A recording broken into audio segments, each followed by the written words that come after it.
Alors, on va étudier le cas numéro 1. Donc, tu as calculé, ça c'était bon, que tu introduis ici 0,005 mol de magnésium, donc 5-10-3, et tu as vu que tu introduisais aussi 5-10-3 mol d'acide. Ici 0,0 pour tes produits Mg2+ et H2 au départ. C'est normal, on est à l'état initial. Tu vois que tes proportions, tes coefficients ici, il n'est pas marqué, mais il y a un 1. Donc, 1 mol de magnésium va réagir avec 2 mols d'acide. Ça, c'est les proportions stoichiométriques. Sauf que ici, que tu vois que tu as calculé, tu ne mets pas tes espèces dans ces bonnes proportions, puisque tu en mets autant l'une que l'autre. 5-10-3 mol. Donc, en fait, ce que tu vas pouvoir faire ici, en fait, c'est moins 0,005 ici. Et donc, tu vas avoir 0 au final ici. Et on a dit que quand il y avait 2 mols d'acide qui étaient transformés, qui étaient consommés, je n'avais qu'une seule mol de magnésium, donc 2 fois moins qui était consommé. C'est-à-dire que si, ici, je fais moins 0,005, ici, je ne vais faire que moins 0,0025. Et donc ici, il me restera 0,0025 mol de magnésium. Le limitant, dans ce cas-là, ici, pour le cas numéro 1, ce sera l'acide. Il faudra faire l'étude pour les 3 cas possibles. On a vu ici au niveau des coefficients que lorsque tu as une mol de magnésium qui est consommée, tu as la formation d'une mol de Mg2+, et une mol de H2.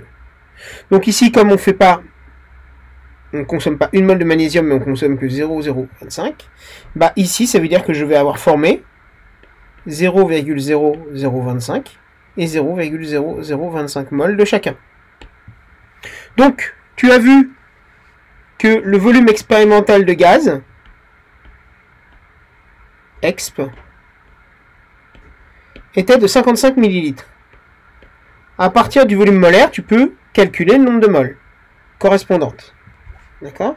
Donc, ça te fait petit n expérimental est égal à V sur volume molaire. Donc, 55 10-3, ça tu l'avais fait très bien tout à l'heure, sur 24,0, et tu obtenais comme nombre de moles 2,3 10-3. Okay.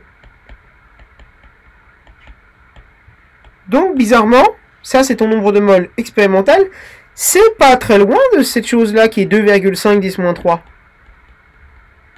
mol. On n'est pas très loin.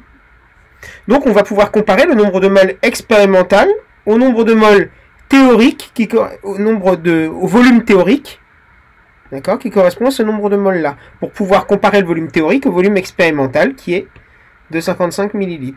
Donc ici, je veux calculer le volume théorique. Donc cette fois-ci, dans l'expression, j'isole V théorique, c'est nombre de moles de H2 multiplié par PM. Donc 2,5 10-3 qui sont là, multiplié par